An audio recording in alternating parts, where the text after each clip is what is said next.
அன்பினர்களே, ஈரானின் எரிசக்தி உட்கட்டமைப்பு மீது பெரும் தாக்குதல் ஒன்றுக்கு அமெரிக்காவும் இஸ்ரேலும் தயாராகி வருவதாக அமெரிக்க பத்திரிகை செய்தி ஒன்று இன்று சனிக்கிழமை செய்தி வெளியிட்டுள்ளது. ஈரானிய மின் உற்பத்தி நிலையங்கள் மற்றும் சுத்திகரிப்பு ஆலைகள் மீது வார இறுதியில் ராணுவ நடவடிக்கை எடுப்பது குறித்து வாஷிங்டன் பரிசீலித்து வருவதாகவும் ட்ரம்ப் அந்த ஒப்புதலை தற்காலிகமாக நிறுத்தி வைத்துள்ளதாகவும் அந்த செய்தி தெரிவிக்கின்றது.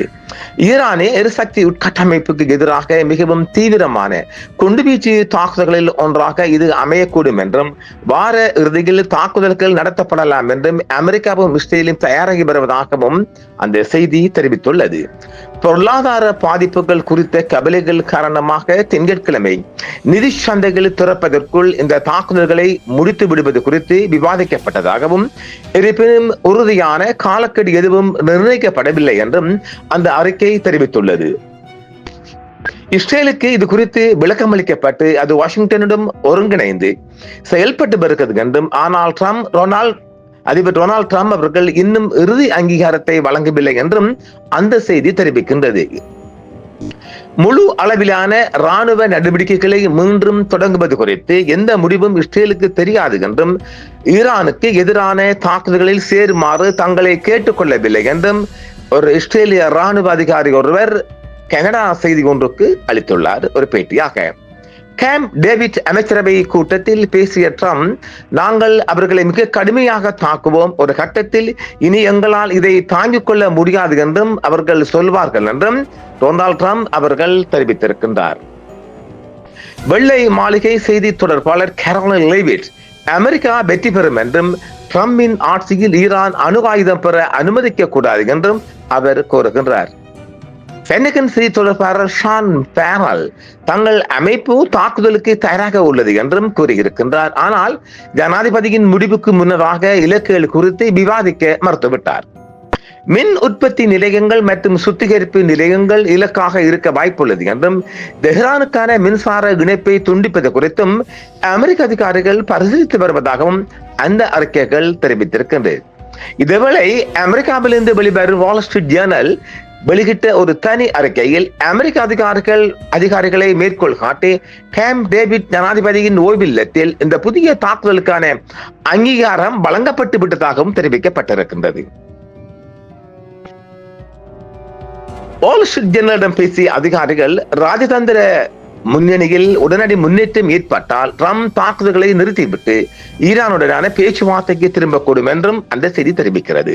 ஒரு மூத்த ஈரானிய ராணுவ பாதுகாப்பு அதிகாரியை மேற்கோள் காட்டி தஸ்னிம் செய்தி நிறுவனம் தெரிவிக்கையில், சாத்தியமான எந்தவொரு அமெரிக்க தாக்குதல்களுக்கும் பதிலடி கொடுப்பதற்காக தெஹ்ரான் ஒரு விரிவான திட்டத்தை தயாரித்துள்ளதாகவும் தெஹ்ரான் அதிகாரிகள் தெரிவித்துள்ளார்கள். ஈரானிய இலக்குகளுக்கு எதிரான புதிதாக திட்டமிடப்பட்டுள்ள தாக்குதல்கள் குறித்த செய்திகளை ஒரு வகையான பொறுப்பற்ற தனம் என்று விவரித்த அந்த அதிகாரி, தஸ்னிமிடம் பதிலடி கொடுப்பதற்காக நாங்கள் ஒரு விரிவான திட்டத்தை தயாரித்துள்ளோம். இதில் இஸ்ரேலில் உள்ள முக்கிய உட்கட்டமைப்புகளும் பிராந்தியத்தில் உள்ள அமெரிக்காவின் எரிசக்தி உட்கட்டமைப்புகளும் அடங்கும் என்றும், அதை செயல்படுத்த நாங்கள் தயாராக இருக்கின்றோம் என்றும் ஈரானிய அதிகாரிகள் தெரிவித்துள்ளார்கள். அமெரிக்க இஸ்ரேலிய தாக்குதலுக்கு பதிலடி கொடுப்பதற்கான திறனும் விருப்பமும் ஈரானிடம் உள்ளது என்றும் அவைகள் நிறைந்துள்ளது என்றும் ஈரானிய ராணுவ அதிகாரிகள் தெரிவித்திருக்கின்றனர். இதேவேளை ஈரான் மீதான போர் பிராந்தியத்தின் நிலைப்பாட்டை மறு வரையறை செய்வதால் குவைட்டிலிருந்து படைகளை திரும்ப பெறுவது குறித்து பென்டகன் பரிசீலித்து வருவதாகவும் அமெரிக்க வால் ஸ்ட்ரீட் ஜேர்னல் செய்தி வெளியிட்டுள்ளது. தி வால் ஸ்ட்ரீட் ஜேர்னல் பத்திரிகையின் படி, ஈரானுடனான தற்போதைய மோதலில் மாறிவரும் சூழலுக்கு மத்தியில் குவைட்டில் தனது ராணுவ இருப்பின் அளவை அமெரிக்கா மதிப்பீடு செய்து வருவதாகவும் படைகளை குறைப்பது குறித்து அதிகாரிகள் பரிசீலித்து வருவதாகவும் கூறப்படுகிறது.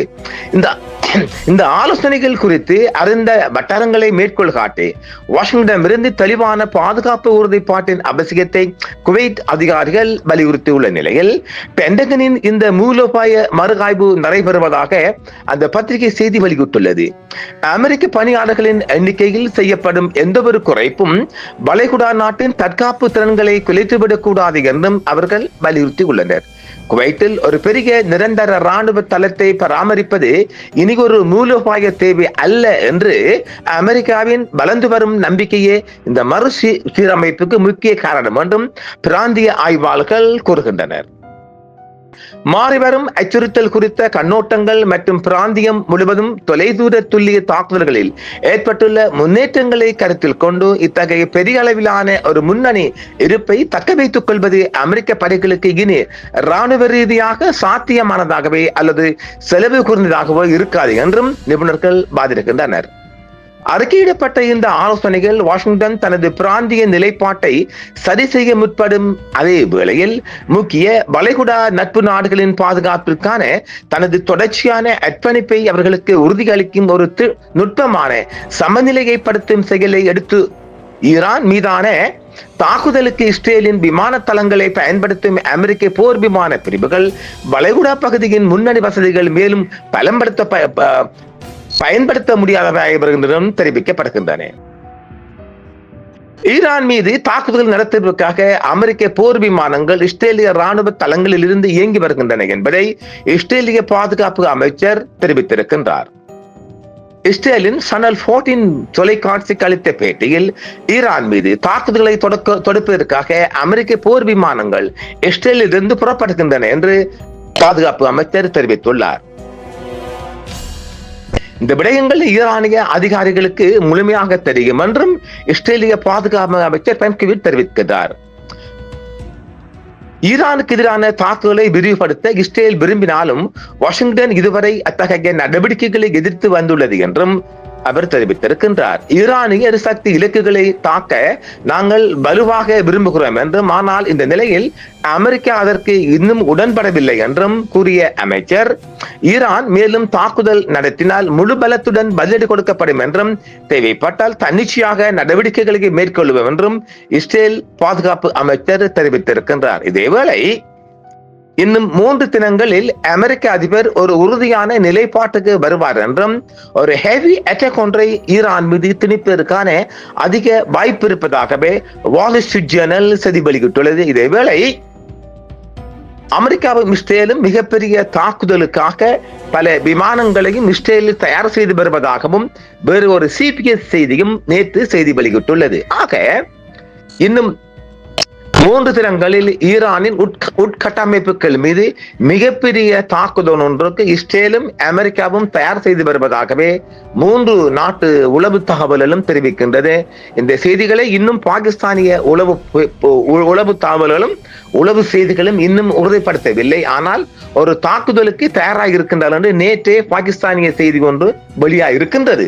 எது எப்படி பார்த்தாலும் திங்கட்கிழமை அவர்கள் வார இறுதி என்று சொன்னாலும் நாளை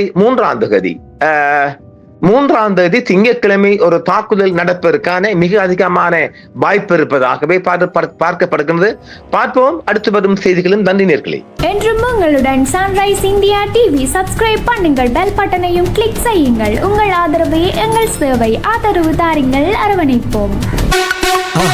மறக்காம சர்ப்ரைஸ் பண்ணுங்க. தேங்க்யூ.